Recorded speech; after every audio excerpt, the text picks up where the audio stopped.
sampai 2.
Kita bersatu dalam doa.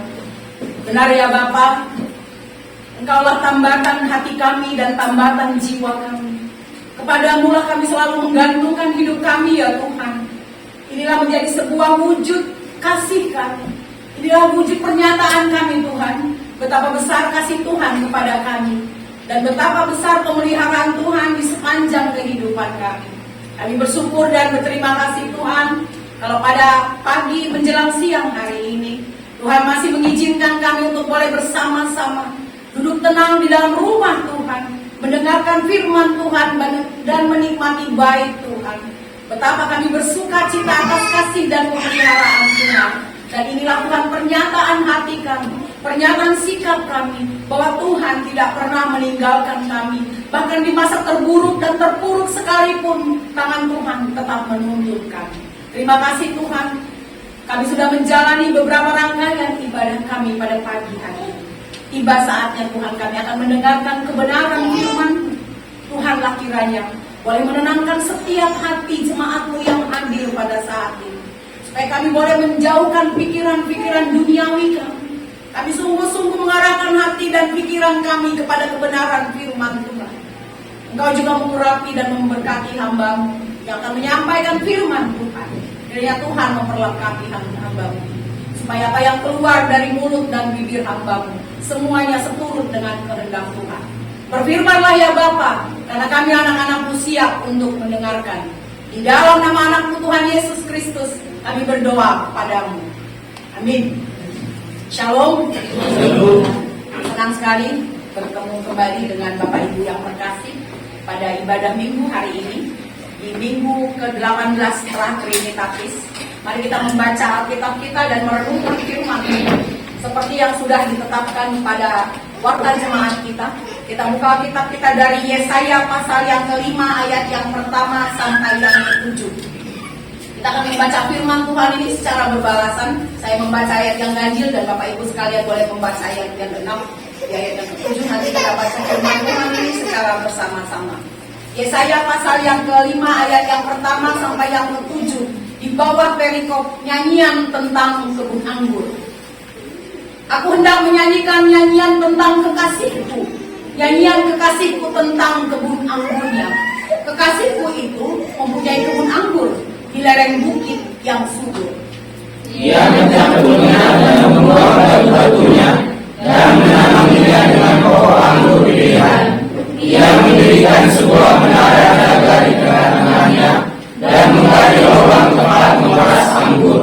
Lalu didampinginya supaya kebun itu menghasilkan buah anggur yang baik, tetapi yang dihasilkannya adalah buah anggur yang asam. Maka sekarang, hai penduduk Yerusalem dan orang Yudea, adililah antara aku dan kebun anggurku itu. Harus berbuat kebun anggur itu yang belum berbuat kepadanya. Aku menanti supaya dihasilkannya buah anggur yang baik. Mengapa yang dihasilkannya adalah buah anggur yang asam? Maka sekarang aku mau memberitahukan kepadamu apa yang hendak kulakukan kepada kebun anggurku itu. Aku akan menebang pagar durinya sehingga kebun itu dimakan habis dan melanda temboknya sehingga kebun itu diinjak-injak. Aku akan membuatnya ditumbuhi semak-semak, tidak dirampingi dan tidak disiangi, sehingga tumbuh minimal dalam rumput. Aku akan memerintahkan awan-awan supaya jangan diturunkannya hujan ke atasnya. Kita bersama-sama. Sebab Tuhan semesta alam ialah kaum Israel dan orang Yehuda ialah tangan-tangan kebenarannya. Dinantinya keadilan, tetapi hanya ada kezaliman. Dinantinya kebenaran, tetapi hanya ada kebenaran. Sampai demikian pembacaan firman Tuhan. Yang berbahagia ialah kita yang mendengarkan firman Allah dan yang memelihara serta melakukannya di dalam kehidupan sehari-hari. Bapak Ibu yang terkasih di dalam nama Tuhan kita Yesus Kristus, saya yakin dan percaya di antara kita semua pasti ada yang memiliki hobi dan gemar menanam bunga, menanam sesuatu. Saya nggak terlalu suka menanam bunga, tapi saya suka ada bunga dan tidak terlalu rajin untuk merawat bunga. Itu harus saya. Jadi kalau di halaman depan rumah itu ada bunga, itu hanya bunga yang tingkat pemeliharaannya tidak perlu dilakukan dengan sungguh-sungguh. Jadi asal sekali sebulan disiangi, sekali sebulan dipupuk, dibersihkan, disiram, cukuplah. Tapi saya penikmat bunga. Saya senang melihat ada bunga, terutama anggrek. Saya suka dan pengen belajar sebetulnya bagaimana merawat bunga anggrek itu supaya tumbuh subur dan indah. Nah, di depan rumah itu ada kamboja. Kamboja itu kan bunga yang paling gampang untuk lurus, ya kan? Panasnya mentereng juga dia hidup aja, yang penting ada airnya. Saya berharap beberapa bulan terakhir ini dia berdiri, tapi ternyata bunganya nggak keluar, takang dia. Akhirnya saya baru sadar beberapa minggu terakhir ini saya nggak peduli dengan tumbuhan ini tadi.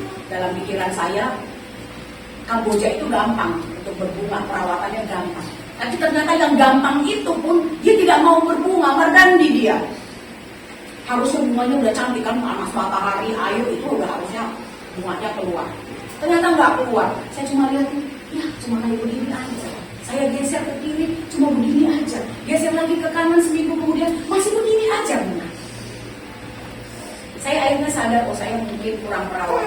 Nah, ini menjadi sebuah pelajaran. Apa yang kita baca di dalam bacaan kita hari ini tentang bagaimana kita memelihara dan merawat segala sesuatunya. Bacaan kita hari ini di ayat yang pertama dikatakan, aku hendak menyanyikan nyanyian tentang kekasihku, nyanyian kekasihku tentang kebun anggurnya. Kekasihku itu mempunyai kebun anggur di lereng bukit yang subur. Ya, dia punya sesuatu, kebun anggur. Ia mencangkulnya dan membuang batu-batunya dan menanamnya dengan pokok anggur pilihan. Ia mendirikan sebuah menara jaga di tengah-tengahnya dan menggali lubang tempat memeras anggur. Lalu dinantinya supaya kebun anggur itu menghasilkan buah anggur yang baik. Tetapi yang dihasilkannya ialah buah anggur yang asam. Bacaan ini mau mengingatkan kepada kita semuanya. Saya mengurus bunga setengah hati.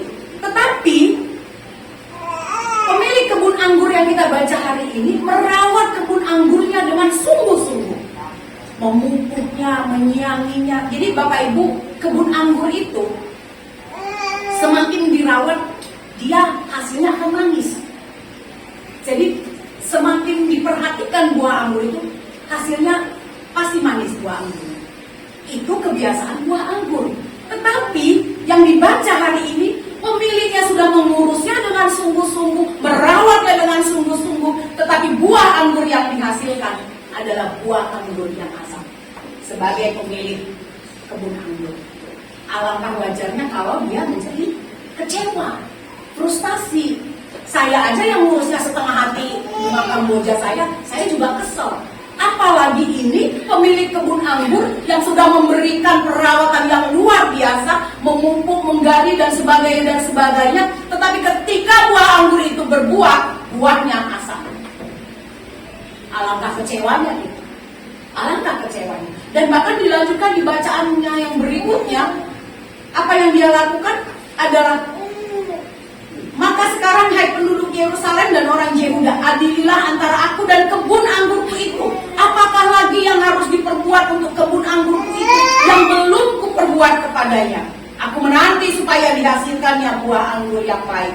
Mengapa yang dihasilkannya hanya buah anggur yang asam? Kekecewaan. Ada kekecewaan pemilik kebun anggur ketika dia sudah melakukan apa yang menjadi tugas dan tanggung jawabnya sebagai pemilik. Bahkan mungkin lebih. Ada kekecewaan di sana. Dan kalau kita baca di ayat yang berikutnya, apa yang dikatakan? Maka sekarang aku mau memberitahukan kepadamu apa yang hendak kulakukan kepada kebun anggur itu. Aku akan menebang pagar durinya sehingga kebun itu dimakan habis, dan melanda temboknya sehingga kebun itu diinjak. Ketika kita sudah melakukan, menanam, merawat, kemudian kita harapkan benihnya tumbuh dan hasilnya bagus. Ketika yang kita dapatkan adalah sebuah buah anggur yang asam, yang muncul adalah kekecewaan. Bahkan apa dikatakan? Ingin memusnahkan pohon anggur itu tadi. Ingin memusnahkan. Ini menunjukkan sebuah kekecewaan yang luar biasa. Bagaimana ketika kita sudah melakukan sesuatu yang baik di dalam kehidupan kita, ternyata apa yang kita dapatkan mengecewakan. Dan itu seringkali terjadi. Bapak Ibu pasti punya mimpi tentang sebuah gereja. Kenapa? Kita pasti berpikir ketika gereja ada, itu pasti isinya adalah orang-orang yang saleh. Padahal ketika kita ada di dalam gereja, yang paling dominan adalah iblis. Percaya nggak Bapak Ibu? Iblis yang paling banyak berkuasa. Karena apa? Semakin rajin kita di dalam pelayanan, semakin tekun kita di dalam ibadah kita, semakin iblis juga bekerja dan mencobai kita di dalam kehidupan. Persis seperti kebun anggur ini tadi. Akan ada kekecewaan di dalam kehidupan kita berjemaat. Itu sudah hampir dipastikan. Kita selalu memikirkan bagaimana kita mendapatkan benefit dan keuntungan dari ketika kita berjemaat. Tetapi kita lupa apa yang menjadi kewajiban kita sebagai anggota jemaat. Kita lupa. Tapi Tuhan hari ini mengingatkan kita semuanya bahwa ketika kita hidup di dalam dunia ini, ketika kita sudah melakukan segala sesuatu yang terbaik di dalam kehidupan kita, belum tentu hasilnya baik. Belum tentu hasilnya baik. Bapak Ibu mungkin belajar dari bagaimana Bapak Ibu punya anak 2 atau 3 orang. Apakah Bapak Ibu membedakan pengajaran kepada anak ibu yang si A, Bapak Ibu si A, si B, atau si C? Pasti pengajarannya akan sama. Kenapa? Karena orang tuanya sama, Bapak Ibunya sama. Tapi mari lihat 20-30 tahun ke depan akan seperti apa anak-anak Bapak Ibu. Apakah semua hasilnya sama? Tidak. Itulah kerja dan karya terbesar daripada Allah. Kita adalah kebun anggur. Hati kita adalah ladang semaian firman. Bagaimana kita mendengarkan firman Tuhan dan memperlakukan itu di dalam kehidupannya, itu yang paling utama. Itu yang paling utama. Firman Tuhan Alkitab ini tidak pernah berubah dari dahulu sampai sekarang dan selamanya akan demikian. Tapi bagaimana firman Tuhan itu bertumbuh dan berbuah di dalam kehidupan kita, itu adalah urusan hati kita dan urusan karya keselamatan Tuhan serta anugerah. Itu yang paling penting. Jadi bagaimana kita mengalami dan menyikapi proses yang diizinkan Tuhan di dalam kehidupan kita. Persis seperti bagaimana pemilik kebun anggur menyiangi segala sesuatu, mengurus segala sesuatu. Yang baik pun yang kita lakukan di dalam kehidupan kita belum tentu hasilnya baik, Bapak Ibu. Belum tentu. Tidak ada yang menjamin bahwa apa yang kita lakukan dan kebaikan-kebaikan yang kita lakukan itu pasti akan yang baik yang kita terima. Kadang-kadang Tuhan izinkan hal yang tidak baik terjadi di dalam kehidupan kita. Tetapi sebenarnya mari kita lihat bahwa Tuhan ingin menunjukkan bahwa Tuhan berkuasa dan Tuhan memiliki otoritas di dalam kehidupan kita. Itu yang perlu kita pahami, Bapak Ibu. Nah, Bapak Ibu yang terkasih di dalam nama Tuhan kita Yesus Kristus, di ayat yang ke-7 dikatakan, sebab kebun anggur Tuhan semesta alam ialah kaum Israel, dan orang Yehuda ialah tanam-tanaman kegemarannya. Dinantinya keadilan, tetapi hanya ada kelaluan. Dinantinya kebenaran, tetapi hanya ada keonaran. Apa yang kita nantikan? Ternyata tidak seperti apa yang menjadi kenyataan. Ya kan? Buah semangka berdaun sirih. Apa yang kita harapkan tidak persis seperti itu yang kita dapat. Kekecewaan, kesedihan. Nah, tema kita hari ini berbicara tentang bagaimana kita Tuhan menghendaki keadilan dan kebenaran. Berbicara tentang keadilan, ada banyak persepsi, ada banyak pemikiran. Adil menurut kita belum tentu adil menurut Tuhan. Apa sih sebenarnya keadilan? Apakah keadilan kalau Bapak Ibu punya anak misalnya 2, satu yang masih kelas 2 SD, yang satu SMP. Ketika berangkat sekolah pagi-pagi, Mama aku mau berangkat sekolah, gitu, ya kan? Sama yang kecil kita kasih uangnya, uang jajannya 10.000 misalnya. Yang kelas 2 SD. Nah begitu yang SMP, apakah kita kasih uang 10.000? Sama jumlahnya. Apakah itu sebuah keadilan? Apakah itu sebuah keadilan? Apakah keadilan itu ketika kita sama menerima apa yang menjadi hak kita sama besarannya? Seperti yang saya contohkan tadi. Anak kita 2, kita sama-sama memberi 10.000 rupiah untuk uang jajannya. Tidak demikian Bapak Ibu. Berbicara tentang keadilan adalah bagaimana itu diberikan sesuai dengan kebutuhan kita. Tentu perlakuannya akan berbeda. Jadi tidak bisa disamaratakan. Saya menarik beberapa hari yang lalu mengikuti pergerakan di GKPI Citra Majalaya. Kami juga sama, pernah mengalami konteks yang sama seperti yang dialami Amang Penatua Ragunan. GKPI Tiga Rasa baru saja diakoni cukup kuat, tetapi ada jemaat kami yang memang harus melahirkan secara sesar karena ibunya mengalami gangguan pernapasan. Jadi belum genap 7 bulan bayi sudah harus dilahirkan. 3 bulan ke depan sang bayi si Ucok anak kedua lahir ini harus diinkubator di rumah sakit umum. Kita punya diakonnya, punya.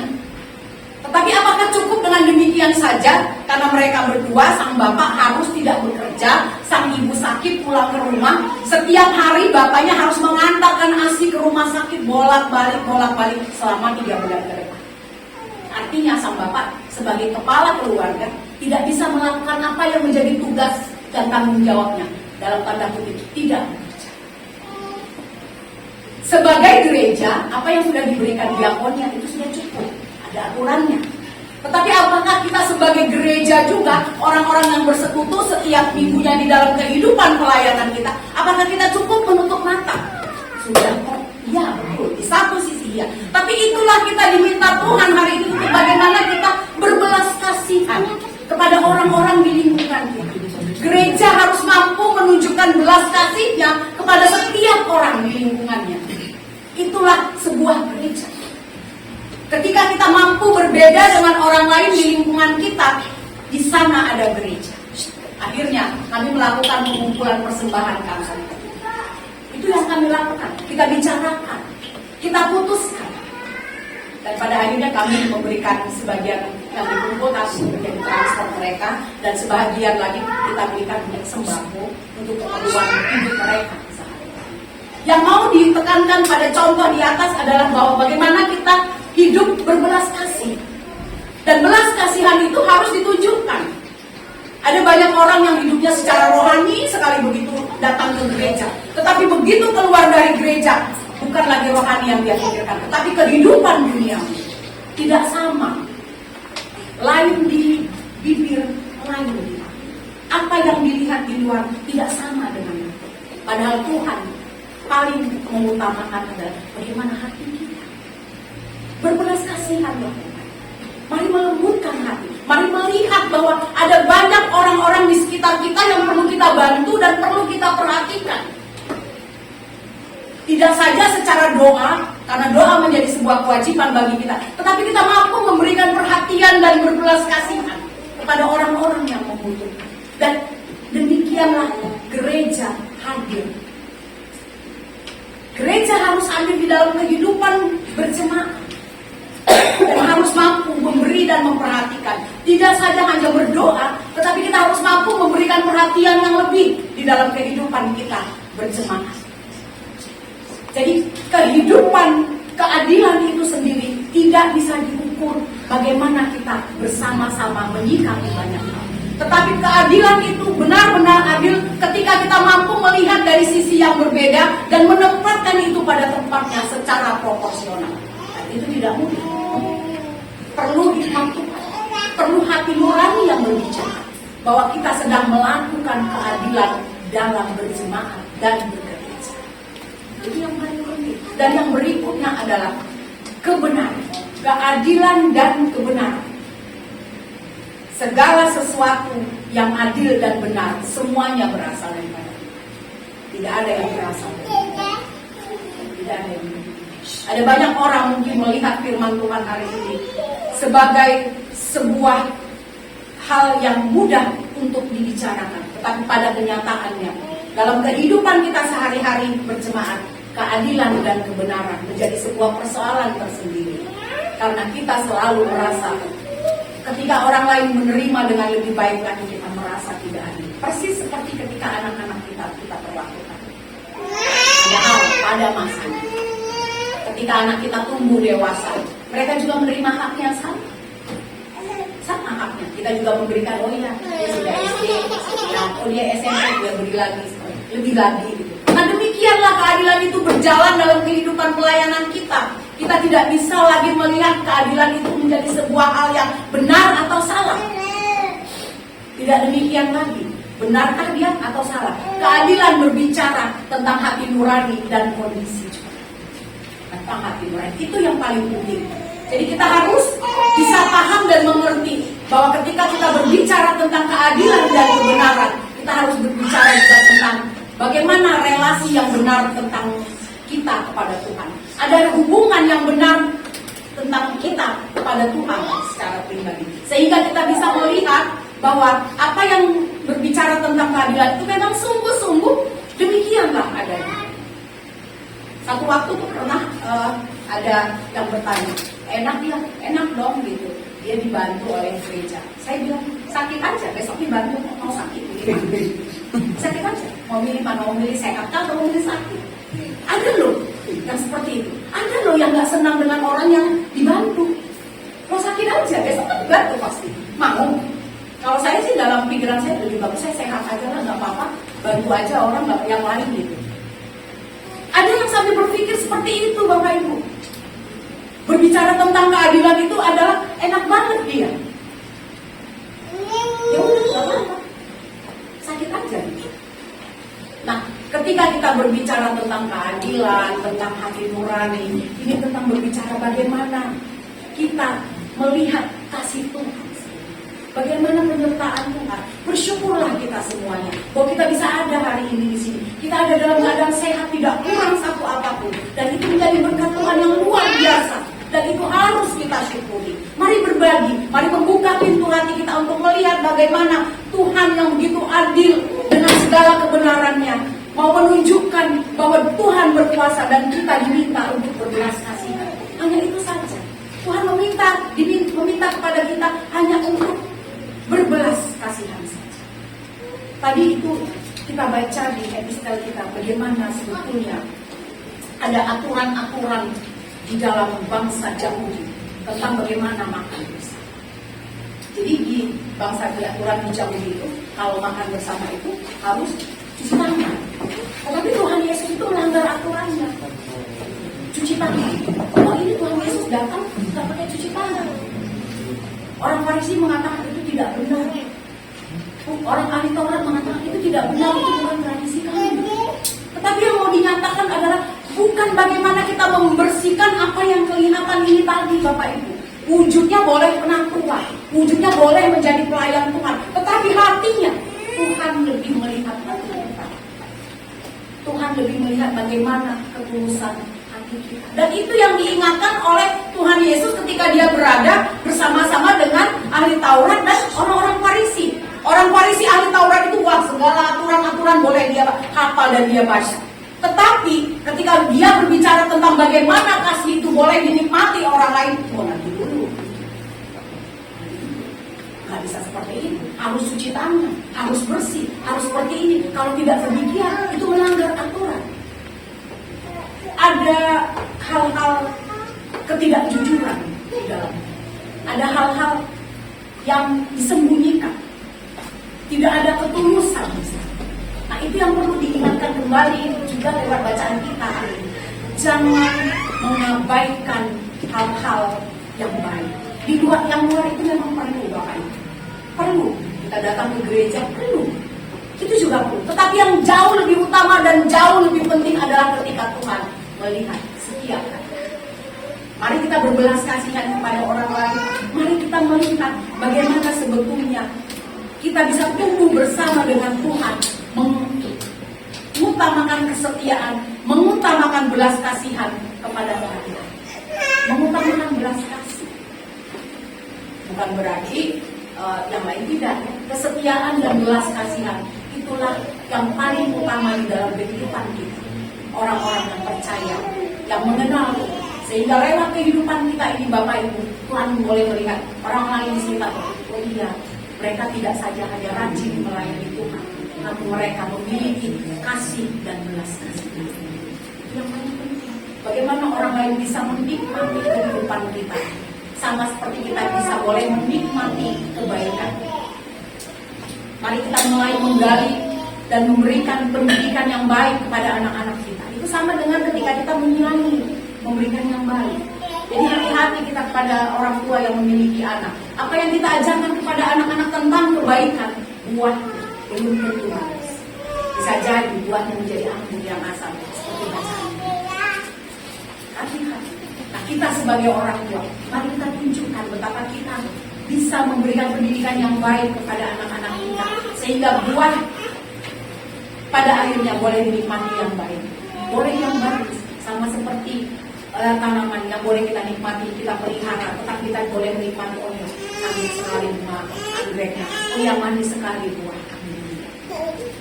Pekerjaan Tuhan tidak pernah berhenti hanya dari mulai awal saja. Pekerjaan Tuhan, kasih Tuhan, belas kasihan Tuhan itu selalu menyertai kita di sepanjang hidup kita. Nah, Tuhan membutuhkan kesetiaan. Setialah dengan perkara-perkara yang kecil. Saya tadi bersuka cita dengan lagu hidup yang rukun ya, namanya seksi. Hidup yang rukun itu menggambarkan bagaimana kita bisa menerima orang lain dengan apa adanya. Perbedaan akan selalu ada dalam kehidupan. Tetapi ketika kita mampu hidup rukun di dalam setiap perbedaan, di sanalah sebetulnya kasih Tuhan nyata di dalam kehidupan. Berbelas kasihan.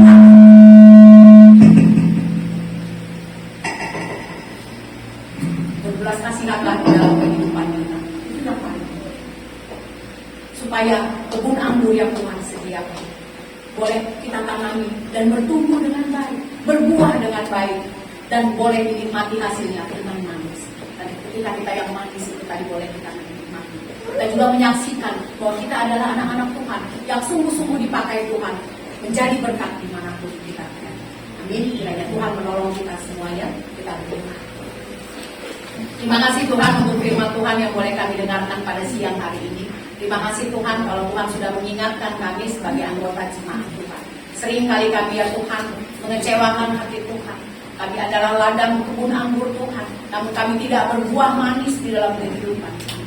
Tuhan, mampukan kami Tuhan untuk boleh berbuah dengan manis, menjadi berkat dimanapun kami berada.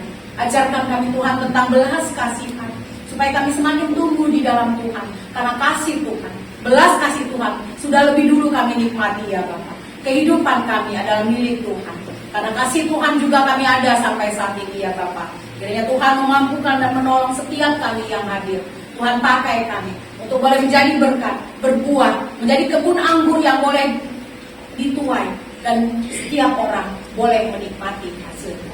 Bapak di dalam surga, kami berdoa Tuhan untuk panitia penggalangan, panitia Natal di GKPI Citra Majaraya saat ini yang sudah terbentuk. Engkau memberkati Amang, Kamarbu, dan seluruh panitia yang sudah terpilih. Kiranya mereka boleh bekerja dengan sungguh-sungguh, dan lewat apa yang sudah dirancangkan dan dipersiapkan, nama Tuhan dimuliakan.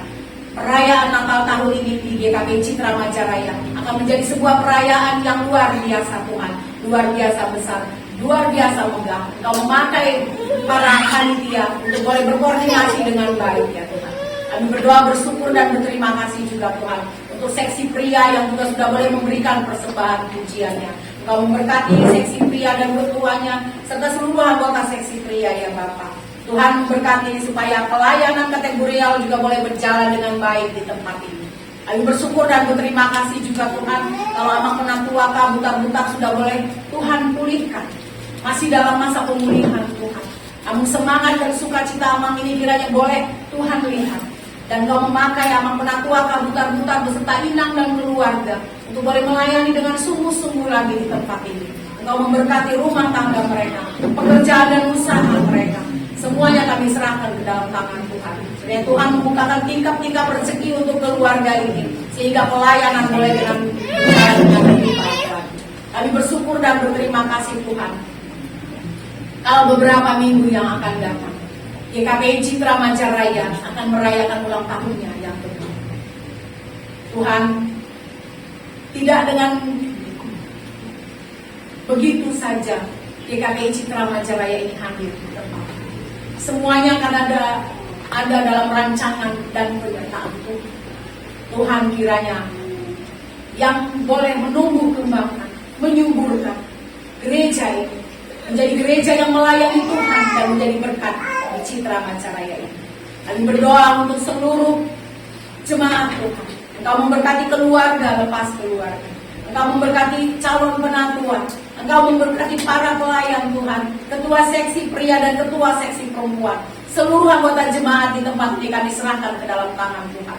Engkau nyatakan kuasa dan kasih-Mu ya Bapa, supaya GKPI Citra Maja di tempat ini boleh melayani Tuhan dengan sungguh-sungguh, dan nama Tuhan saja yang dimuliakan. Terima kasih Bapa yang Maha Baik. Begitu juga Tuhan, hari Selasa yang akan datang, GKPI se-Indonesia akan melakukan sidang Sinode Am Kerja. Tuhan, kami serahkan semuanya ke dalam tangan Tuhan. Para pendeta dan para pelayan Tuhan akan berkumpul di sana sebagai utusan. Kiranya Tuhan, Sinode Am Kerja tahun ini Tuhan berkati, jadikan sebuah keputusan dan menjadi sebuah evaluasi di dalam setiap pelayanan.